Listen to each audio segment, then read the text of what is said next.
Hello everyone, स्वागत है आप सभी का बीएससी बीएड सिंप्लीफाइड पर, एक ऐसी जगह जहां मैं ज्ञान बांटने का काम करती हूं, क्योंकि ज्ञान बांटने से बढ़ता है। आज के इस वीडियो के अंदर मैं डिस्कस करने वाली हूं BSc BEd second year physics paper 2 kinetic theory and thermodynamics की unit first ideal and real gases के ऊपर।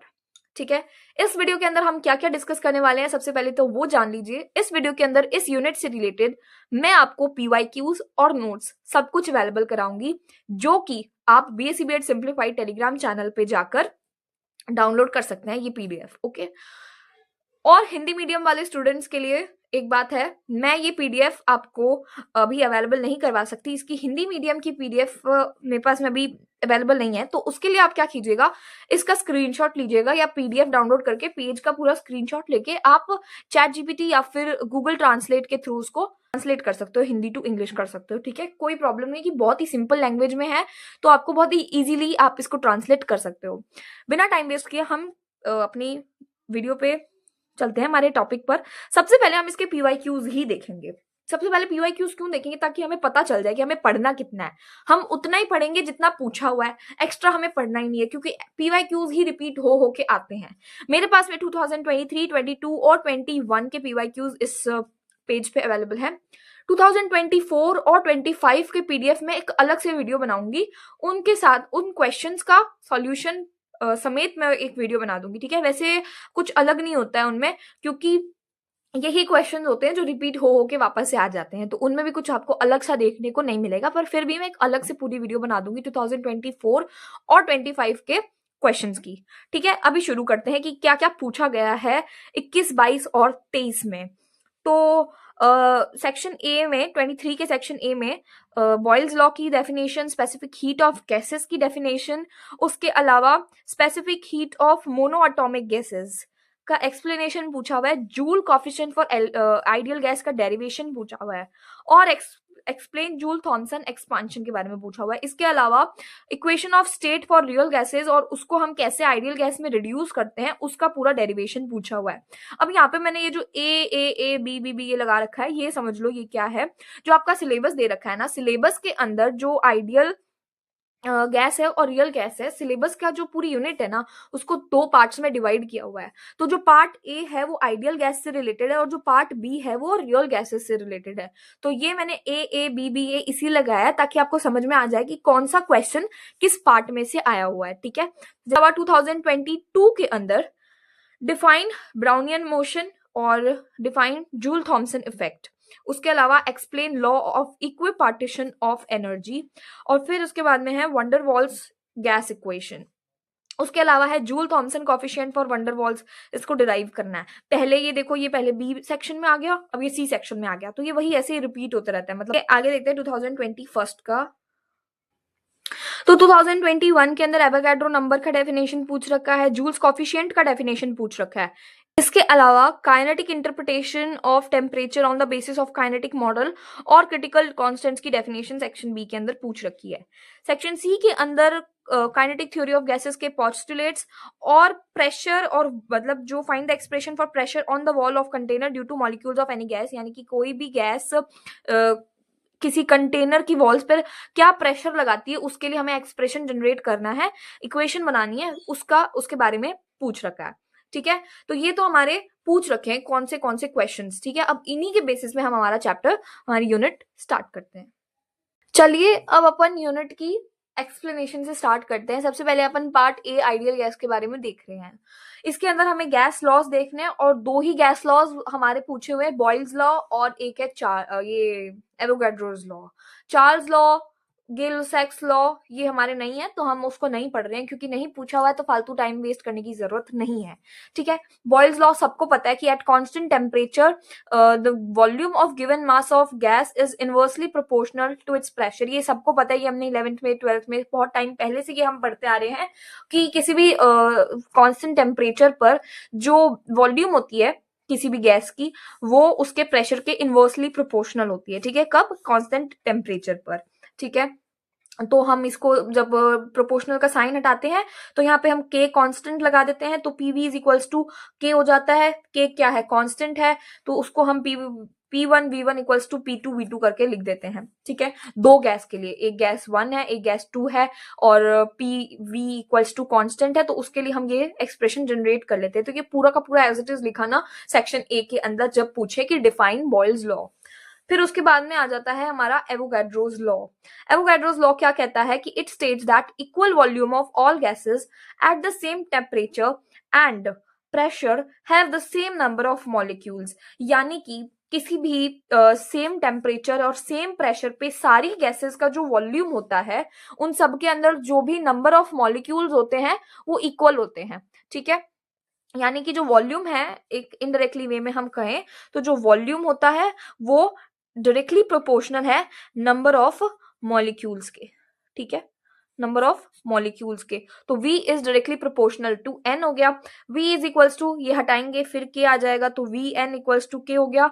तो वापस से वही दो गैसेस के लिए V1N1 इक्वल्स टू V2N2 आ जाएगा, ठीक है। ये दोनों क्वेश्चंस हो गए सेक्शन ए में जो हमारे पिछले सालों में पूछे हुए हैं।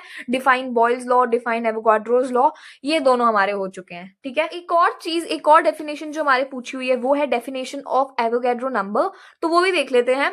Number of units in 1 mole of any substance is equal to 6.022 into 10⁻23। यानी कि एक सब्सटेंस, किसी भी सब्सटेंस के अंदर एक मोल के अंदर जितनी भी नंबर ऑफ यूनिट्स हैं वो इस नंबर के इक्वल होंगी। और ये नंबर क्या है? ये नंबर एवोगाड्रो नंबर है। और इसी पूरी डेफिनेशन को हम एवोगाड्रो नंबर की डेफिनेशन कहते हैं, ठीक है। तो ये तो हो गया हमारे जो सेक्शन ए के अंदर दो क्वेश्चंस पूछ रखे थे वो उसके ऊपर डिस्कस। चलिए अब बात कर लेते हैं हम postulates of kinetic theory of gases के बारे में, ठीक है। बहुत इजी से है, एक कहानी की तरह ही है ये पूरा, ठीक है। कहानी समझ लेते हैं हम। Each gas is made of minute particles known as molecules. Molecule of one gas is similar but are different from another gas. मतलब आप मुझे एक बात बताओ, इसको याद करने में दिक्कत कहाँ है? क्या काइनेटिक थ्योरी ऑफ गैसेस की पोस्टुलेट इतने सारे दिखते हैं बट ये हमको ऑलरेडी पता है ये वही चीजें हैं। अब आपको पता नहीं है कि एक कोई गैस है, उसके अंदर छोटे छोटे पार्टिकल्स होते हैं जिसको ही हम मॉलिक्यूल्स बोलते हैं, ये हमें पता है बात। तो each gas is made of minute particles known as molecules. अब एक गैस के मॉलिक्यूल दूसरे गैस के मॉलिक्यूल से तो अलग ही होंगे ना। एक ऑक्सीजन गैस है, एक नाइट्रोजन गैस है, तो उसके अंदर ऑक्सीजन के मॉलिक्यूल्स मिलेंगे, एक के अंदर नाइट्रोजन के मॉलिक्यूल्स मिलेंगे, दोनों के अंदर मॉलिक्यूल्स अलग अलग होंगे, ठीक है। तो molecule of one gas is similar but are different from another gas. यानी कि ऑक्सीजन की गैस के अंदर ऑक्सीजन के ही मॉलिक्यूल्स होंगे, तो ऑक्सीजन की गैस के अंदर वही ऑक्सीजन के जो मॉलिक्यूल्स होंगे वो आपस में तो सिमिलर होंगे, लेकिन नाइट्रोजन की गैस से डिफरेंट होंगे, ठीक है। ये तो फर्स्ट पोस्टुलेट हो गया। सेकंड पोस्टुलेट है volume of gas molecules is negligible in comparison to total volume of whole gas. क्या की बात आपको पता नहीं है? पूरी गैस के वॉल्यूम से एक मॉलिक्यूल का वॉल्यूम नेग्लिजिबल ही होगा उसके कंपैरिजन में। पूरी गैस के वॉल्यूम के कंपैरिजन में एक गैस, छोटे से गैस मॉलिक्यूल का जो वॉल्यूम होगा वो नेग्लिजिबल होगा, ठीक है। उसके बाद में हमारा थर्ड जो पोस्टुलेट है वो ये है कि gas molecules are considered to be solid spherical particle. हमने गैस के मॉलिक्यूल्स को देखा नहीं है, लेकिन हम उसको क्या कंसीडर करते हैं? एक छोटा सा सॉलिड स्फेरिकल पार्टिकल ही तो हम उसको एज्यूम करते हैं, ठीक है। तो ये चीज भी हमें पता है। Which is perfectly elastic in nature, जो कि परफेक्टली इलास्टिक है नेचर के अंदर।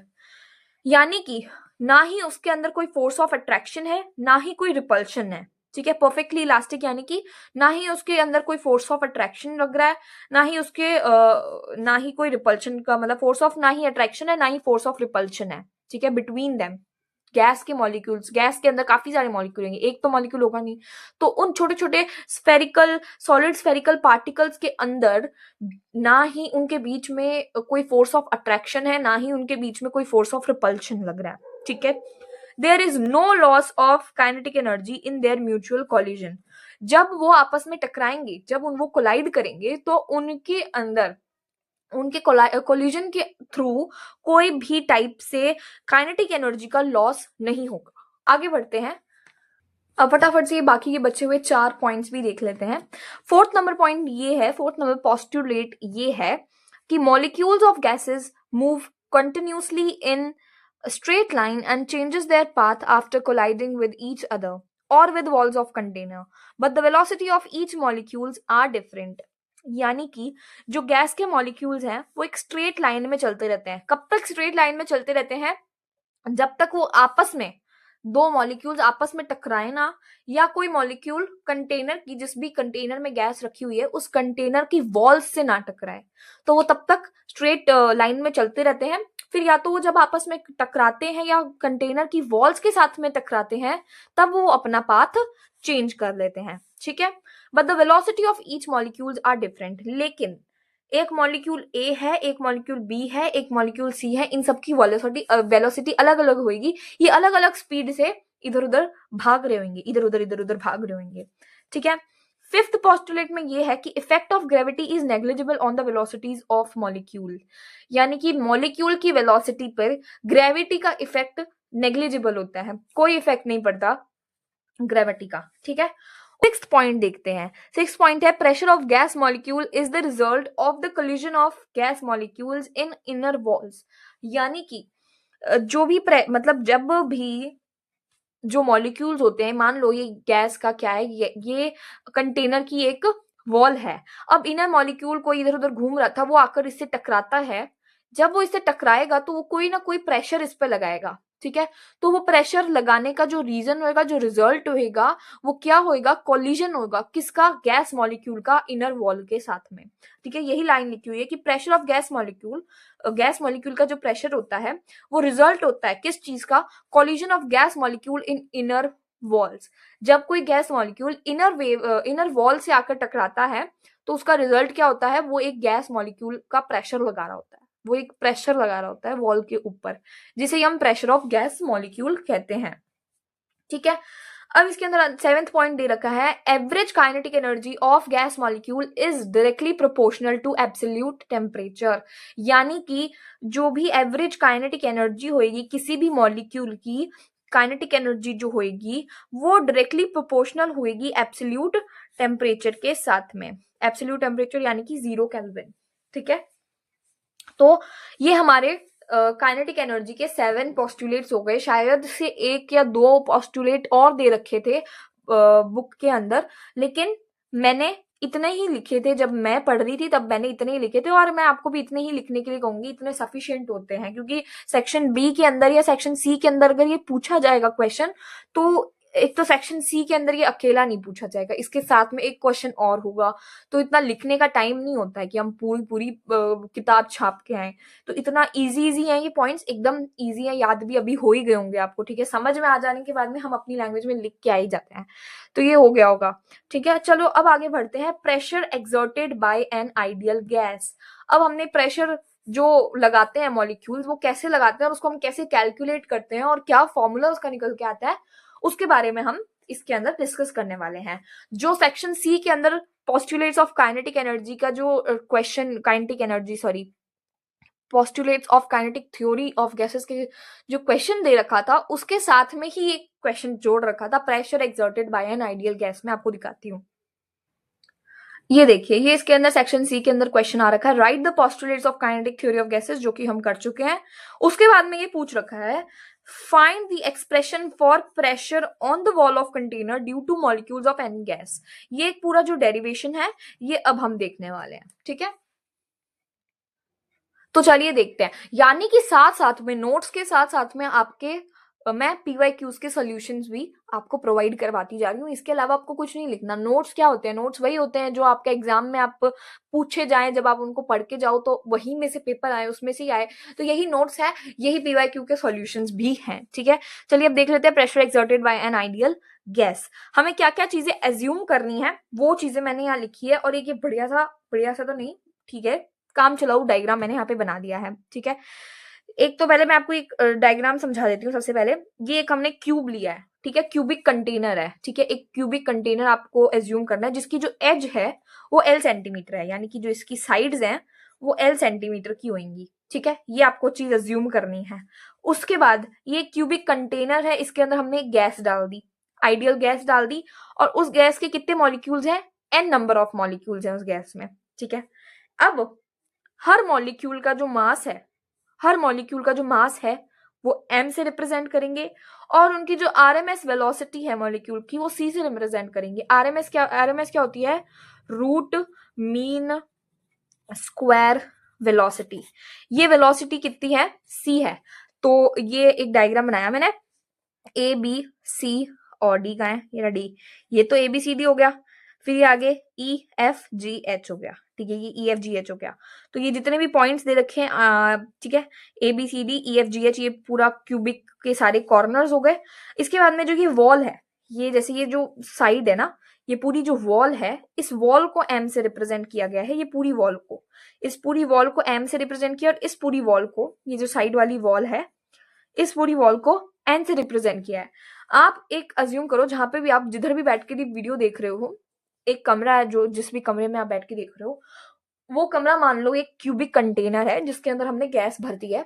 उसके जो 8 कोने हैं, है ना, उनके 8 कोनों में हमने नाम दे दिया A B C D E F G H, ठीक है, उनको हमने ये नाम दे दिया है। अब इसके अलावा जहां आप बैठे हो, ठीक है, उसके लेफ्ट साइड में जो वॉल है उसको हमने एन वॉल बना लिया है, और जो आपके राइट साइड में वॉल है उसको हमने एम वॉल बना दिया है। अब हम एक मॉलिक्यूल, वैसे तो इसके अंदर बहुत सारे मॉलिक्यूल्स हैं, लेकिन हम सब मॉलिक्यूल्स का एक साथ में स्टडी तो नहीं कर सकते, तो हम एक मॉलिक्यूल से स्टार्ट करेंगे, वन बाय वन चलेंगे। तो सबसे पहले हमने एक मॉलिक्यूल अज्यूम किया जिसकी आरएमएस वेलोसिटी क्या है? आरएमएस वेलोसिटी उसकी सी है, ठीक है। अब अपन थ्योरी पढ़ते जाएंगे और इसको समझते जाएंगे। चलिए देखते हैं। Let us consider one single molecule whose velocity is divided into 3 perpendicular components x, y and z. ध्यान से समझना, ये हमने जो क्यूब लिया था, ठीक है, इसके अंदर हमने एक मॉलिक्यूल एज्यूम कर लिया था। अब हमने इस क्यूब को क्या किया था? एक एक्स एक्सिस, एक हमारे कार्टेशियन प्लेन पे बनाया था। ये एक्स एक्सिस हो गई, ये वाई एक्सिस हो गई, ये जेड एक्सिस हो गई, ठीक है, ये हमने एक्स वाई जेड एक्सिस बना दी। अब इसके जो इसकी वेलोसिटी है, एक तो इसकी आरएमएस वेलोसिटी कितनी है? आरएमएस वेलोसिटी जो है इसकी, वो कितनी है? वो c है। इसके अलावा जो उसकी नॉर्मल वेलोसिटी है, अगर ये x डायरेक्शन में मूव करेगा, अगर ये x डायरेक्शन में मूव करेगा तो इसकी वेलोसिटी कितनी हो जाएगी? x हो जाएगी। अगर अगर ये y डायरेक्शन में मूव करेगा तो इसकी वेलोसिटी कितनी हो जाएगी? y हो जाएगी। और अगर ये z डायरेक्शन में मूव करेगा तो इसकी जो वेलोसिटी होगी वो z हो जाएगी। यानी कि अगर हम आरएमएस वेलोसिटी और इन सभी कंपोनेंट्स, जितने भी परपेंडिकुलर कंपोनेंट्स है, जो इसकी वेलोसिटी जिन भी परपेंडिकुलर कंपोनेंट्स में डिवाइड हो रखी है, उनके बीच एक रिलेशन निकाले, तो वो रिलेशन ये निकल के आता है, C square is equals to x square plus Y square plus Z square, ठीक है। ये इसका हमारे पास में एक रिलेशन निकल के आया। ये रिलेशन आपको याद करना है, क्योंकि आगे देखते हैं। तो now molecules collides with face m and n with x velocity. अब क्या होता है? अब ये जो मॉलिक्यूल्स है वो m के साथ में और n के साथ में x वेलोसिटी से कोलाइड करते हैं। तो ये हमारी ये x डायरेक्शन है, ये y डायरेक्शन है, यहाँ पे हमारा वो क्यूब बना हुआ था। ये वाली जो साइड थी उसकी, ये हमने m मानी थी। ये वाली जो साइड थी उसकी, जो वॉल थी, उसको हमने n माना था। यहाँ पे हमारा एक मॉलिक्यूल है। जब वो मॉलिक्यूल इस डायरेक्शन में m से जाकर टकराएगा, x डायरेक्शन में, इधर ही जाएगा तो भी x डायरेक्शन है, इधर जाएगा तो भी x डायरेक्शन है, मतलब यहाँ जा रहा है तो भी x डायरेक्शन में जा रहा है, इधर जा रहा है तो भी x वेलोसिटी के साथ में ही जाएगा। अगर x डायरेक्शन में जा रहा है तो उसकी वेलोसिटी कितनी होगी? x होगी। यहाँ बताया था मैंने, अच्छा यहाँ मैंने x इधर बना दी थी, इट्स ओके, एक ही बात है। यहाँ पे बना, यहाँ समझ लो, तो यहाँ m है ना, वहां समझ लो, यहाँ x डायरेक्शन में जाएगा तो इसकी वेलोसिटी कितनी होगी? x होगी। और n में जाएगा, मतलब n से जाके टकराएगा, तो इसकी वेलोसिटी तब भी x ही होगी, क्योंकि ये x डायरेक्शन में ही मूव कर रहा है। तो ठीक है, मोमेंटम बिफोर कोलाइड करने से पहले जो उसका मोमेंटम है वो mx है, और कोलाइड करने के बाद में उसका जो मोमेंटम होगा वो माइनस mx हो जाएगा, ठीक है। अब इनका चेंज इन मोमेंटम क्या आएगा? पहले और बाद में, इनिशियल और मतलब फाइनल और इनिशियल का हम निकालते ही हैं, तो हम mx माइनस mx, ठीक है, इसे निकालते हैं हम। इनिशियल में से हम फाइनल को माइनस कर देंगे तो इनके बीच के अंदर जो चेंज होएगा वो हमें पता चल जाएगा। तो कितना आ जाएगा? mx minus mx equals to 2mx, ठीक है। अब number of collision per second, हर सेकेंड कितने कॉलिजन हो रहे हैं, वो क्या होएगा? x upon l। l क्या थी? l हमारी क्यूब की लेंथ थी, तो हर second x upon l collide कर रहे हैं, ठीक है। तो हमारे चेंज इन मोमेंटम पर सेकेंड नंबर ऑफ कोलिजन कितने हैं, x अपॉन एल है, तो चेंज इन मोमेंटम कितना था, 2mx था। और अब हम क्या निकाल रहे हैं, चेंज इन मोमेंटम पर सेकेंड। तो हम इन दोनों चीजों को क्या कर देंगे, मल्टीप्लाई कर देंगे, तो क्या आ जाएगा, 2mx² अपॉन एल आ जाएगा। Similarly for y and z component, change in momentum पर सेकेंड इज 2my²। अब ये तो था हमारे एक्स डायरेक्शन के लिए, क्योंकि जो हमारा जो मॉलिक्यूल था जब वो m से टकरा रहा था और n से टकरा रहा था तो वो x वेलोसिटी से जा रहा था। अब ऊपर वाली वॉल से भी तो टकराएगा, नीचे वाली वॉल से भी तो टकराएगा, बाकी भी तो वो इन वॉल्स से भी तो टकराएगा ना, वो साइड वाली वॉल से भी तो टकराएगा, आगे पीछे वाली, ये तो यहाँ वाली थी, अब वो पीछे वाली और आगे वाली वॉल से भी तो टकराएगा। तो जब वो y डायरेक्शन में मूव करेगा, y वेलोसिटी से मूव करेगा, तो उसका चेंज इन मोमेंटम पर सेकेंड कितना हो जाएगा, 2my² अपॉन एल हो जाएगा। वैसे ही जब वो z डायरेक्शन में मूव करेगा, z वेलोसिटी से, तो उसका चेंज इन मोमेंटम पर सेकेंड कितना हो जाएगा, 2mz² अपॉन एल हो जाएगा। x डायरेक्शन के लिए कितना था, 2mx² अपॉन एल था। तो टोटल चेंज इन मोमेंटम पर सेकेंड कितना आएगा, टोटल चेंज इन मोमेंटम पर सेकेंड, x के लिए कितना था, 2mx² अपॉन एल, y के लिए कितना है, 2my² अपॉन एल, z के लिए कितना है, 2mz² अपॉन एल। अब हम इन दोनों को प्लस कर देंगे, तो जब हम इन दोनों को प्लस कर देंगे तो ये ऐसे हो जाएगा, और ये वन मॉलिक्यूल के लिए कर रहे हैं हमने स्टार्टिंग में ही कहा था कि हम एक साथ में बहुत सारे मॉलिक्यूल्स की स्टडी नहीं कर सकते, तो हम एक ही मॉलिक्यूल की स्टडी करेंगे। तो अभी हम एक ही मॉलिक्यूल के बारे में बात कर रहे हैं। तो टोटल चेंज इन मोमेंटम पर second for one molecule is 2my² upon L plus 2mz² upon L plus 2mx² upon L. फिर उसके बाद में 2m अपॉन एल, ये 2m अपॉन एल क्या हो जाएगा, बाहर कॉमन आ जाएगा, तो x² plus y² plus z²। ये क्या था, ये हमने इक्वेशन निकाली थी, इक्वेशन नंबर 1 क्या थी हमारी, 2mc²l। जब हमने RMS वेलोसिटी का इन सारे कंपोनेंट्स वाली वेलोसिटी के साथ में इनका रिलेशन निकाला था, वो रिलेशन क्या था, c² is equals to x² plus y² plus z²। मैंने कहा था वो कोई काम का नहीं है, बस यहाँ पे काम आता है, उसके अलावा उसका कोई काम नहीं है, ठीक है। तो ये हो गया, तो यहाँ पे आ गया 2m अपॉन एल c², ठीक है। ये तो था एक मॉलिक्यूल के लिए। वैसे ही हम n मॉलिक्यूल के निकालेंगे तो क्या कर देंगे, n से मल्टीप्लाई कर देंगे, तो ये हो जाएगा 2mn c² अपॉन एल आ जाएगा। अब हमें सेकेंड लॉ ऑफ मोशन से पता है कि फोर्स किसके इक्वल होता है, चेंज इन मोमेंटम के इक्वल होता है। और ये क्या निकाला हमने, चेंज इन मोमेंटम ही निकाला है ये। तो फोर्स F इक्वल्स टू कितना आ जाएगा, 2mn c² अपॉन एल। अब इधर ध्यान से सुनना, हमने फोर्स निकाल दिया, फोर्स कितना आ गया, 2mn c² अपॉन एल। अब हमें पता है कि हम क्यूब लेकर चल रहे हैं, ठीक है, क्यूब लेकर चल रहे हैं, और क्यूब की लेंथ कितनी है, एल लेंथ का क्यूब लेकर चल रहे हैं, ठीक है। तो क्यूब का एरिया कितना होता है, क्यूब का एरिया कितना होता है, 6a², a² होता है अगर उसकी लेंथ, उसकी साइड की लेंथ a होती है। तो ये लेंथ कितनी है, अभी l है, तो एरिया कितना हो जाएगा, 6l² हो जाएगा, ठीक है, 6l² हो जाएगा। अब याद करो हमारे इसकी जो हेडिंग थी वो क्या थी, इस पूरे डेरिवेशन की, डेरिवेशन की हेडिंग थी प्रेशर एक्सर्टेड, प्रेशर एक्सर्टेड। तो प्रेशर का फॉर्मूला क्या होता है, प्रेशर का फॉर्मूला होता है force upon area, force upon area formula होता है ना। तो since area of cube is 6l², तो pressure exerted by the gas on the walls of the container is force upon area लग देंगे। तो फोर्स क्या है हमारा, 2mn c² अपॉन एल, और हमारा एरिया कितना है, 6l², ठीक है। इससे हम इसको कट कर देंगे, 3 आ जाएगा, यहाँ पे 2 हट जाएगा, l नीचे आ जाएगा, तो l³ हो जाएगा, यहाँ पे mn c² अब 3l³ हो जाएगा। अब हमें पता है कि वॉल्यूम कितनी होती है स्क्वायर की, l³ भी होगी वॉल्यूम, तो हम इसको वॉल्यूम से कर देंगे रिप्लेस। तो p की जगह p की वैल्यू क्या आ जाएगी, mn c² अपॉन 3v, या फिर इस v को अगर हम वहां पे भेज देंगे, v को हम p के पास में भेज देंगे, तो pv is equal to mc² upon 3 आ जाएगा, ठीक है। तो ये था हमारा पूरा प्रेशर का जो हमारा एक्सप्रेशन निकालने को हमारे को कह रखा था, वो ये था। तो यानी कि जो दो सेक्शन सी में जो एक क्वेश्चन था जिसके अंदर दो चीजें पूछ रखी थी, एक तो था postulates of KTG plus pressure exerted by ideal gas, ठीक है, वो ये पूरा क्वेश्चन हमारा कवर हो चुका है। ठीक है, क्या था इसके अंदर, हमने सबसे पहले एक क्यूब लिया, उस क्यूब के अंदर एक हमने इमेजिनरी मॉलिक्यूल मतलब इमेजिन कर लिया। अब उसके हमने वेलोसिटी निकाल ली, वो इधर भाग रहा है तो वाई डायरेक्शन में जा रहा है तो वो वाई वेलोसिटी से जा रहा है, इधर एक्स डायरेक्शन में जा रहा है तो एक्स वेलोसिटी से जा रहा है, जेड डायरेक्शन में जा रहा है तो जेड वेलोसिटी से जा रहा है। ये हमने पूरा देख लिया।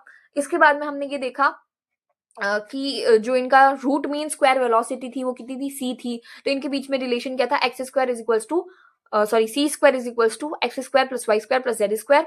और फिर उसके बाद में हमने आगे मोमेंटम निकाला, मोमेंटम के बाद में हमने फोर्स निकाला, फोर्स के बाद में हमने एरिया निकाला और उससे हमने प्रेशर निकाल लिया। ठीक है, बहुत ही इजी था। चलिए आगे बढ़ते हैं। अब ये देख लीजिए, रूट मीन स्क्वायर वेलोसिटी है, एवरेज वेलोसिटी है, मोस्ट प्रोबेबल वेलोसिटी है, इनके बीच में सबके बीच में रिलेशन है, most probable velocity, root square velocity, root mean square velocity और एवरेज वेलोसिटी, इनके बीच में जो रिलेशन है वो भी इसके अंदर दे रखा है। तो ये पूरे इस चीज को मैं नोट्स में ऐड कर रही हूँ, लेकिन क्योंकि ये हमारे एग्जाम के पॉइंट ऑफ व्यू से मेरे को ये वर्दी नहीं लगता है पढ़ाना, तो इसलिए मैं इसको नहीं समझा रही हूँ, ये अपने आप समझ लेना, चैटजीपीटी से समझ लेना। चलिए अब अपन ब्राउनियन मोशन समझते हैं। सेक्शन ए के अंदर 2022 के अंदर ये क्वेश्चन आ रखा है कि डिफाइन ब्राउनियन मोशन। मुझे भी नहीं समझ आया था कि क्या मोशन है और क्यों इसको दे रखा है, एक अलग से ही टॉपिक दे रखा है, पता नहीं क्या है, पर दे रखा है तो पढ़ना पड़ेगा, आ रखा है तो पढ़ना पड़ेगा, मतलब दे रखा है तो पढ़ना जरूरी नहीं है, आ रखा है इसीलिए पढ़ना जरूरी है। तो ब्राउनियन मोशन को देख लेते हैं। Brownian motion is the random zigzag motion of microscopic particles like pollen grains or smoke particles suspended in a fluid, which results in continuous collisions with fast moving molecules of the fluid. मान लो एक कोई fluid ले रखा है, ठीक है, एक fluid है, उसके अंदर हमने बहुत ही छोटे छोटे माइक्रोस्कोपिक पार्टिकल्स सस्पेंड कर दिए, जैसे कि स्मोक पार्टिकल्स या पोलन ग्रेन्स। उसको हमने ये फ्लूइड है, इस फ्लूइड के अंदर हमने ये छोटे छोटे माइक्रोस्कोपिक पार्टिकल्स डाल दिए हैं, ठीक है, या डाले जा रहे हैं, ठीक है। तो ब्राउनियन मोशन क्या होता है, ब्राउनियन मोशन एक जिगजैग मोशन होता है जो कि इन माइक्रोस्कोपिक पार्टिकल्स का होता है।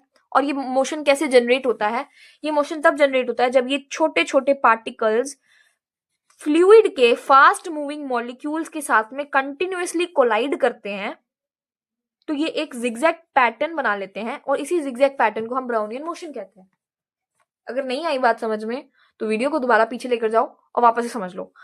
Brownian motion is the random zigzag motion of microscopic particles like pollen grains or smoke particles suspended in a fluid which results in continuous collisions with fast moving molecules of the fluid. ठीक है, अब इसके बाद में ये मैंने कुछ extra line लिख रही है, ठीक है, ये आपको याद रखनी है तो रख लो, लिख के आओगे तो एक अच्छा इंप्रेशन पड़ेगा कि हाँ भाई बहुत बहुत पता है इसको ब्राउनियन मोशन के बारे में, जबकि आपको कुछ भी नहीं पता है। फिर भी इसका नाम ब्राउनियन मोशन इसलिए पड़ा क्योंकि इसको फर्स्टली रॉबर्ट ब्राउन ने 1827 में ऑब्जर्व किया था, फिर इसको आइंस्टीन ने 1905 में एक्सप्लेन किया वापस से, और फिर इसको जीन पेरिन ने एक्सपेरिमेंटली कंफर्म किया था कि भाई ये सही है, इसको जो एक्सप्लेन कर करके जा रहे हैं, ठीक है। तो ये ब्राउनियन मोशन के बारे में था। इसके बाद में आ जाता है डिडक्शन ऑफ बॉयल्स लॉ। बहुत ही खतरनाक है ये, मतलब ठीक है, हमने अभी जो प्रेशर का फॉर्मूला निकाला है PV इक्वल्स टू mnc²/3, उसको अब हम यूज भी करेंगे, ठीक है। हमें पता है बॉयल्स लॉ क्या होता है, PV equals to constant at constant temperature, जो प्रेशर होता है वो डायरेक्टली प्रोपोर्शनल होता है 1/V, सॉरी इनवर्सली प्रोपोर्शनल होता है V के, ठीक है। तो हमने इसको इक्वल किया, यहाँ पे K आ गया, इसको हमने यहाँ भेज दिया, K क्या होता है, कांस्टेंट होता है, तो ये लाइन बन गई हमारी PV इक्वल्स टू कांस्टेंट, ठीक है, ये बॉयल्स लॉ होता है। अब हम इसका डिडक्शन करते हैं। तो हमें पता है कि काइनेटिक गैस इक्वेशन क्या होती है, अभी हमने निकाली थी PV इक्वल्स टू mnc²/3, ठीक है। काइनेटिक, तो अब हम देखते हैं जहाँ पे n क्या है, नंबर ऑफ मॉलिक्यूल्स है, m क्या है, m mass of each molecule है, c क्या है, RMS वेलोसिटी है, ये चीजें हम ऑलरेडी डिस्कस कर चुके हैं, राइट। अब हम आगे देखते हैं। नाउ अब ये देखिए कि m क्या है, m हर मॉलिक्यूल का मास है, मास ऑफ ईच मॉलिक्यूल, और n क्या है, n सारे मॉलिक्यूल्स, नंबर ऑफ पार्टिकल्स हैं। तो अगर हम मास और नंबर ऑफ पार्टिकल्स का मल्टीप्लाई कर दें तो हमें क्या मिलेगा, कैपिटल M, जो कि क्या है, टोटल मास ऑफ गैस है, पूरी मास, पूरी गैस का जो मास है वो कैपिटल M से हम रिप्रेजेंट करेंगे। तो mn की जगह हम उस फॉर्मूला के अंदर क्या रख देंगे, m रख देंगे, ठीक है। तो pv equals to capital M c² upon 3 आ जाएगा। अब हम क्या करेंगे, 2 का ऊपर नीचे मल्टीप्लाई कर देंगे। क्यों करेंगे, क्योंकि हमें एक फॉर्मूला जनरेट करना है। कैसा फॉर्मूला जनरेट करना है, देखो हमने mc² का ऊपर नीचे, सॉरी 2/2 का mc² अपॉन 3 के साथ में ऊपर नीचे मल्टीप्लाई कर दिया। अब इसको हमने अलग कर दिया, इसको 2/3 को हमने अलग कर दिया और इसको हमने अलग कर दिया। तो ये 2/3 यहाँ पे अलग हो गया और यहाँ पे mc² अपॉन 2 आ गया। अब ये mc²/2 यानी 1/mv², क्या होता है, काइनेटिक एनर्जी का फॉर्मूला होता है v, c क्या है, आरएमएस वेलोसिटी तो है, और m क्या है, टोटल मास ऑफ गैस ही तो है। तो ये क्या हो गया, ये काइनेटिक एनर्जी बन गई, ठीक है, average kinetic energy of gas, ठीक है। ये average kinetic energy of gas हो जाएगी, जिसको हम ई से रिप्रेजेंट करेंगे। तो हम इसको फॉर्मूला में यहाँ पे रख देंगे। तो पीवी इज इक्वल्स टू 2/3 ई के इक्वल आ जाएगा। इसको हम इक्वेशन नंबर 3 दे देंगे। Now according to postulate of kinetic theory of gas, हमें पता है कि जो एवरेज काइनेटिक एनर्जी होती है वो एब्सोल्यूट टेम्परेचर के इक्वल होती है। ये 7th नंबर पॉइंट था। अगर आपको याद नहीं है, अगर इतनी जल्दी भूल गए हो तो वीडियो को पीछे करो, जहां मैं postulates of kinetic theory of gases पढ़ा रही थी, वहां पे जाके देखिए।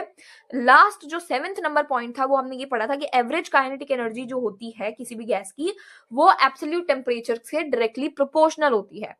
तो ई जो है वो टी से प्रोपोर्शनल होगा। प्रोपोर्शनल का साइन हटेगा तो यहाँ पे प्रोपोर्शनलिटी कांस्टेंट आ जाएगा के, ठीक है। के क्या है, प्रोपोर्शनलिटी कांस्टेंट है। इक्वेशन में रख देंगे E equals to K T आया है, हम किसको क्या कर देंगे, PV is equals to 2/3 into K T. तो हमने क्या किया, पीवी इक्वल्स टू 2/3, ई था उसकी जगह हमने क्या रख दिया, के टी रख दिया, ठीक है। अब 2/3 क्या है, कांस्टेंट क्वांटिटी है, 2/3 नंबर है, कांस्टेंट है, ठीक है। के भी क्या है, के भी एक कांस्टेंट ही होता है, के भी कांस्टेंट ही है। हमने लिखा था के क्या है, प्रोपोर्शनलिटी कांस्टेंट है, तो के भी कांस्टेंट है। Therefore, if T is kept constant, then whole quantity on right hand side of equation 5 becomes constant. यानी कि ये चीज तो कांस्टेंट आई गई, 2/3 भी कांस्टेंट है, के भी कांस्टेंट है। अब अगर हम टी भी एज्यूम कर लें कि टी भी कांस्टेंट है, तो जो पूरी की पूरी जो हमारी वैल्यू है राइट हैंड साइड में, इक्वेशन नंबर 5 के अंदर पूरी ये राइट हैंड साइड वाली वैल्यू जो होगी वो कांस्टेंट आ जाएगी। यानी कि क्या आ गई, कांस्टेंट आ गई, यानी कि यही PV is equals to constant हो गया, यानी कि बॉयल्स लॉ प्रूव हो गया। अब तो ये था पूरा हमारा डिडक्शन ऑफ बॉयल्स लॉ। हमें इसको शुरू कहां से करना है, काइनेटिक एनर्जी से शुरू करना है और यहाँ पे लाकर छोड़ देना है। ये मैंने आपको बताने के लिए लिखा था सिर्फ कि बॉयल्स लॉ होता क्या है, यहां से नहीं शुरू करना है इसको। अगर क्वेश्चन आए deduce Boyle's law from kinetic energy equation, या कोई और काइनेटिक गैस इक्वेशन या आइडियल गैस इक्वेशन, कुछ भी बोले वो, डिडक्शन ऑफ बॉयल्स लॉ अगर आ गया आपके पास में, तो आपको शुरू इधर से करना है। According to kinetic gas equation ये इक्वेशन लिखना, फिर स्टार्ट करना, फिर पूरी कहानी राम कथा गाना, और फिर उसके बाद में यहाँ पे इस कंक्लूजन पे पहुंचना और फिर बॉयल्स लॉ के बारे में बताना। क्या कि if we know that equation 6 is Boyle's law, which states that if temperature remains constant, the volume of given mass of a gas is inversely proportional to pressure. ये ठीक है। तो चलिए अब अपन आगे बढ़ते हैं। अब मैं एक बात आपको बता देती हूँ कि ये जो डिडक्शन ऑफ बॉयल्स लॉ है ये पीवाईक्यू में नहीं है, ये आपकी पीवाईक्यू में नहीं है, लेकिन ये मुझे लगता है कि इंपॉर्टेंट है, ठीक है, ये पूछा जा सकता है। इसके बाद में आता है काइनेटिक इंटरप्रिटेशन ऑफ टेम्परेचर, ठीक है। हमें एक मोल को लेकर चलते हैं, हम ऑलरेडी सारे नहीं पढ़ सकते तो हम एक मोल लेकर चलते हैं, ठीक है। Consider 1 mole of gas at temperature T, the pressure exerted by gas is given by T equals to 1/3 rho c²। Rho क्या है, रो डेंसिटी है, डेंसिटी m/v, ठीक है, डेंसिटी है, तो इसकी जगह हम m/v ही रख देंगे। तो रो की जगह हमने क्या रख दिया, m/v रख दिया।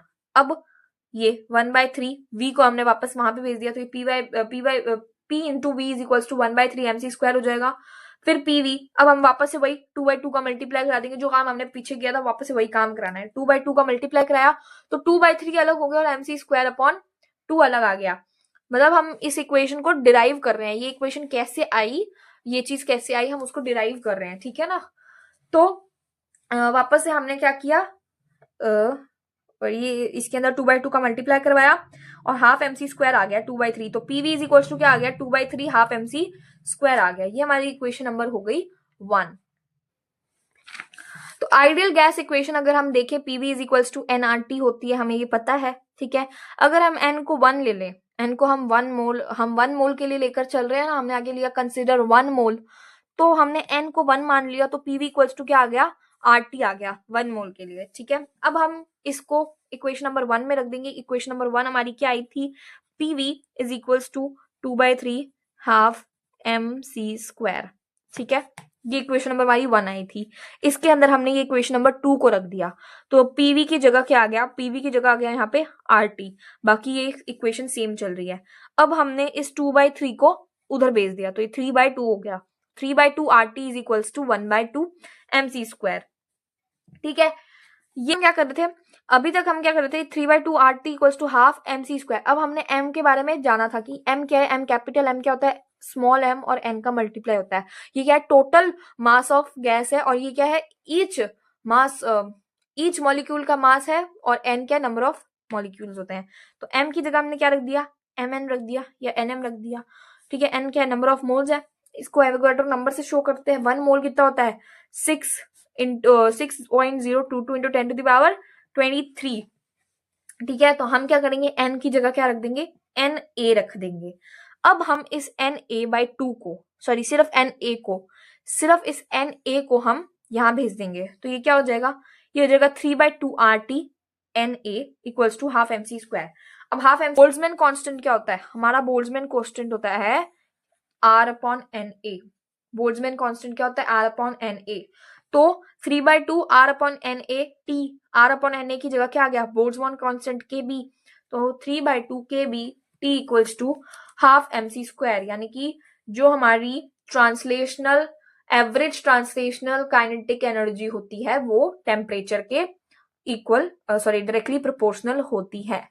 This proves that average translational kinetic energy of gas molecule is directly proportional to absolute temperature। तो पहले हमने स्टेटमेंट लिख दिया, ये मैंने आपको बताने के लिए लिखा है, पहले भी मैंने बॉयल्स लॉ वाला आपको बताने के लिए लिखा था, ठीक है। अगर डेरिवेशन आ जाए, derivation of kinetic interpretation of temperature, तो आपको यहां से स्टार्ट करना है, consider 1 mole of gas at temperature. इससे स्टार्ट करके डेंसिटी के बारे में बताना है, डेंसिटी से आपको एम अपॉन वी के बारे में बताना है, फिर आपको पूरा इसको वैसे ही जैसे सीक्वेंस में चल रहा है आइडियल गैस इक्वेशन के बारे में बताना है, 1 मोल के लिए लेना है, और फिर आपको ये पूरी सीक्वेंस वाइज आपको चलते रहना है, और लास्ट में आपको ये एक्सप्रेशन डिराइव कर देना है, ठीक है। और लास्ट में आपको ये चीज लिखनी है, this proves that average translational kinetic energy of molecule is directly proportional to absolute temperature. तो ये क्या हो गया, काइनेटिक इंटरप्रिटेशन ऑफ टेम्परेचर, यानी काइनेटिक एनर्जी किस तरीके से टेम्परेचर से रिलेटेड है उसका हमने इंटरप्रिटेशन कर दिया, ठीक है, डन। नेक्स्ट पॉइंट पे चलते हैं। नेक्स्ट पॉइंट हमारा दे रखा है law of equipartition of energy. क्या दे रखा है, according to this law for any dynamical system in thermal equilibrium, the total energy distributed amongst all the degrees of freedom and the energy associated with each molecule per degree of freedom is half kBT, where kB is Boltzmann constant and T is temperature of system. अब इसके तो translational kinetic energy of single molecule, एक single molecule के लिए कितनी होगी, half M V X square, ठीक है। जब उसकी वेलोसिटी एक्स डायरेक्शन में है, मतलब जब वो एक्स डायरेक्शन में मूव कर रहा है तब उसकी वेलोसिटी, वाई डायरेक्शन में मूव कर रहा है तब, और जेड डायरेक्शन में मूव कर रहा है तब, हर डायरेक्शन में मूव करने पे उसकी काइनेटिक एनर्जी को जब हम प्लस कर देंगे तो उसका क्या हो जाएगा, वो ट्रांसलेशनल काइनेटिक एनर्जी हो जाएगी एक सिंगल मॉलिक्यूल के लिए। डिग्री ऑफ फ्रीडम देख लेते हैं। मोनो एटॉमिक मॉलिक्यूल के लिए डिग्री ऑफ फ्रीडम 3 होती है, ठीक है। डायटॉमिक मॉलिक्यूल्स के लिए डिग्री ऑफ फ्रीडम 3 होती है। ट्रांसलेशनल के लिए जब वो ट्रांसलेशनल मोशन कर रहा है और जब वो रोटेशनल मोशन कर रहा होता है तब उसकी जो डिग्री ऑफ फ्रीडम होती है 2 होती है। तो यानी कि डायटॉमिक मॉलिक्यूल्स के लिए टोटल कितनी होती है डिग्री ऑफ फ्रीडम, 5 होती है, ठीक है, ठीक है। और पॉलीएटॉमिक मॉलिक्यूल्स, ये लाइन काम की नहीं है, बिल्कुल काम की नहीं है, इसको छोड़ दो, ठीक है। इसमें 5 होती है, इसमें 3 होती है। अब ये देख लो पॉलीएटॉमिक मॉलिक्यूल्स, ये तो मोनोटॉमिक मॉलिक्यूल्स था, ये डायटॉमिक मॉलिक्यूल है। पॉलीएटॉमिक मॉलिक्यूल्स के लिए ट्रांसलेशनल जो जब ट्रांसलेशनल मोशन होता है तब डिग्री ऑफ फ्रीडम 3 है, रोटेशनल मोशन के लिए डिग्री ऑफ फ्रीडम 3 है। तो टोटल डिग्री ऑफ फ्रीडम कितनी हो गई पॉलीएटॉमिक मॉलिक्यूल्स के लिए? 6 हो गई। तो 6 degree of molecules degree of freedom होती है पॉलीएटॉमिक मॉलिक्यूल्स के लिए। ठीक है, ये हो गया हमारा law of equipartition of energy. ये इतना ही है, डिग्री ऑफ फ्रीडम हमारे आगे काम आएगा। चलिए आगे बढ़ते हैं।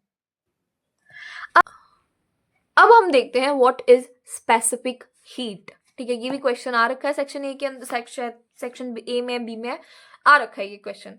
ठीक है, क्या होती है स्पेसिफिक हीट देखते हैं। The specific heat of a substance is the amount of heat energy required to raise the temperature of unit mass of that substance by 1 degree Celsius या 1 केल्विन। ठीक है, क्या क्या समझते हैं इसको, क्या कहने का मतलब है इसका।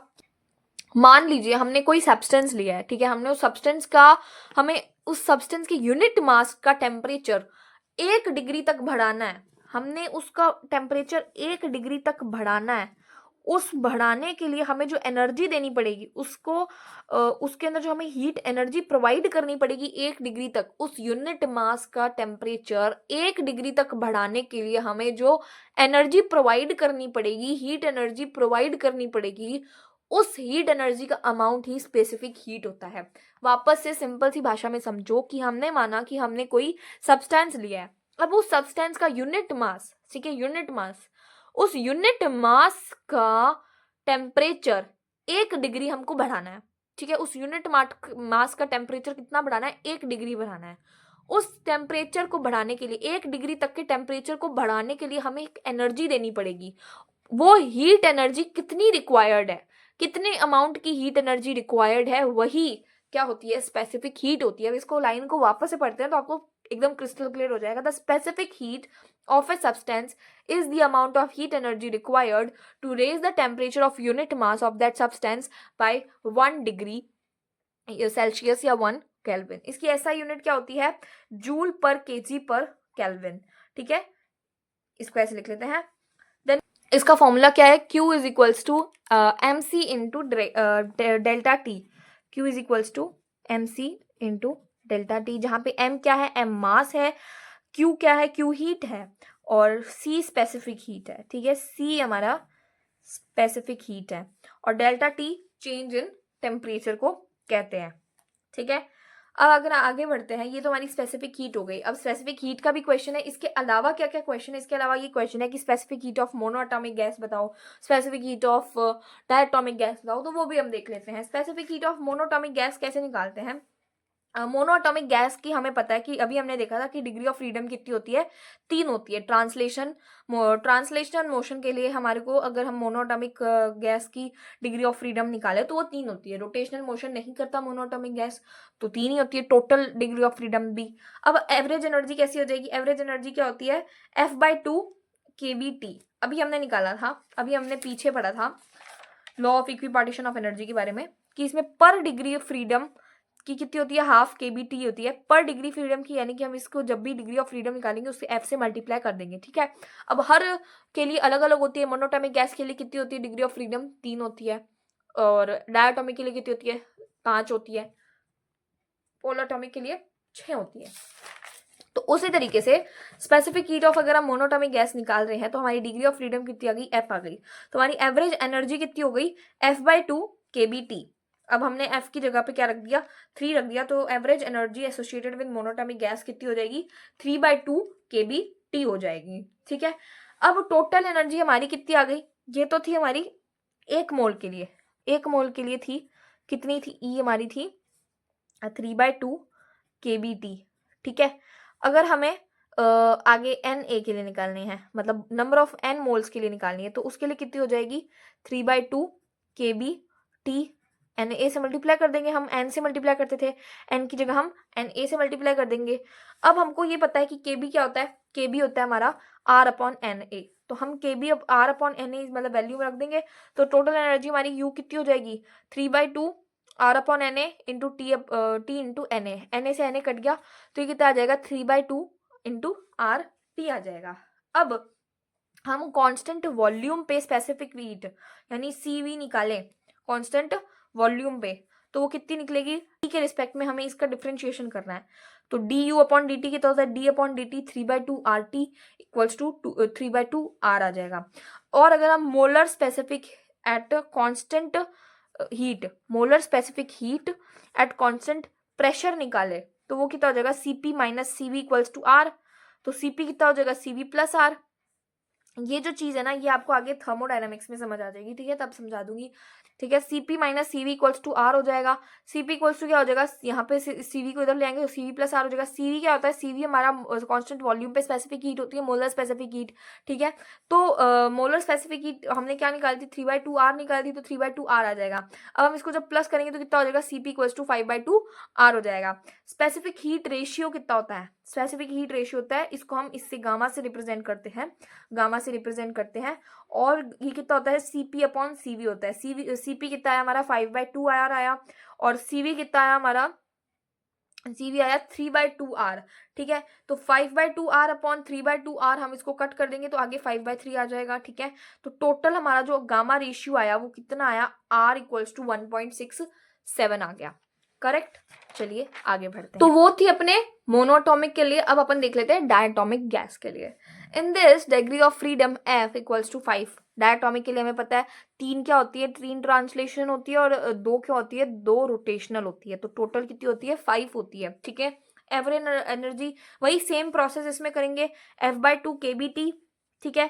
तो एवरेज एनर्जी क्या आता है, ये आ गया। टोटल एनर्जी कितना आएगा, 5/2 kBTNA, ठीक है। Na से मल्टीप्लाई कर देंगे। अब हमें पता है kb क्या होता है, RNA होता है, kb की जगह RNA रख देंगे।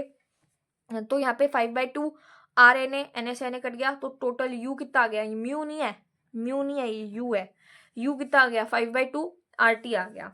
मोलर स्पेसिफिक हीट का हमें फॉर्मूला पता है, du upon dt। Total energy का हम क्या करते हैं, T के रिस्पेक्ट में डिफरेंशिएशन करते हैं, ठीक है। तो U कितना है हमारा, 5/2 RT होता है, 5/2 RT। CV का फॉर्मूला क्या आ गया, 5/2 R आ गया, ठीक है, डिफरेंशिएशन करने पर। अब हमें पता है कि molar specific heat of constant pressure क्या होता है, Cp minus CV equals to R होता है। तो Cp इक्वल्स टू क्या हो गया, CV प्लस R हो गया। CV की वैल्यू क्या आई थी, 5/2 R आई थी, ये कितना हो गया, 7/2 R हो गया। अब इनके बीच का रेशियो कितना होता है, गामा होता है। गामा कितना आ गया, Cp अपॉन CV। Cp कितना था, 7/2 R, CV कितना था, 5/2 R। इन दोनों को हमने कट किया तो बाकी क्या आ गया, 7/5, यानी गामा रेशियो हमारा आ गया 1.4, ठीक है। तो गाइज इस वीडियो के अंदर हमने पूरे पार्ट ए आइडियल गैस के बारे में अच्छे से डिस्कस कर लिया है, पूरे एकदम अच्छे से डिस्कस कर लिया है, क्या क्या उसके रिलेटेड PYQs पूछ रखे हैं और उनके सॉल्यूशंस, और बाकी जो भी थोड़ी बहुत एक्स्ट्रा चीजें थी वो भी मैंने बता दी हैं। इससे ज्यादा बाहर आपके एग्जाम में कुछ भी नहीं आने वाला है। आप सिलेबस उठा के देख लेना, ऑलरेडी मैं सारे टॉपिक्स करा चुकी हूँ। उसके अलावा भी कुछ 1-2 टॉपिक होंगे जो आपके सिलेबस में दे रखे होंगे, बट वो एग्जाम पॉइंट ऑफ व्यू से इंपॉर्टेंट नहीं है। भले ही आप पिछले साल के पेपर अच्छे से उठा कर देख लेना, मैंने तो बताई थी क्वेश्चंस, फिर भी आप उठा कर देख लेना, उनसे रिलेटेड कोई क्वेश्चन नहीं पूछा हुआ है, ठीक है। तो उनसे रिलेटेड कोई भी क्वेश्चन नहीं है तो हम फालतू में उनको पढ़कर क्यों टाइम खराब करें। फिर भी अगर किसी को नॉलेज के लिए वो टॉपिक्स पढ़ने हैं तो आप कमेंट कर देना नॉलेज, और मैं आपको एक बढ़िया सा चैनल सजेस्ट कर दूंगी जहां से आप इन सभी टॉपिक्स को बहुत इजीली समझ सकते हो, बहुत इजी लैंग्वेज में समझ सकते हो, ठीक है। कमेंट करिए नॉलेज और मैं आपको चैनल का नाम बता दूंगी। उसके अलावा बाकी सब जो आपके BSc B.Ed सेकेंड ईयर के एग्जाम में इस यूनिट के इस पार्ट में से आने वाला है वो सब मैं कवर करा चुकी हूँ। इसके बाहर कुछ नहीं आएगा, आई गारंटी। बाकी एग्जाम के बाद बात करेंगे, ठीक है। चलिए मिलते हैं नेक्स्ट वीडियो के अंदर, जिसके अंदर हम पार्ट B डिस्कस करेंगे। ऑलरेडी ये वीडियो बहुत लंबा हो चुका है, इसीलिए इसके अंदर हम पार्ट B नहीं डिस्कस करने वाले हैं। पार्ट B हम नेक्स्ट वीडियो के अंदर डिस्कस करेंगे। तब तक के लिए take care and enjoy your college life. Bye bye.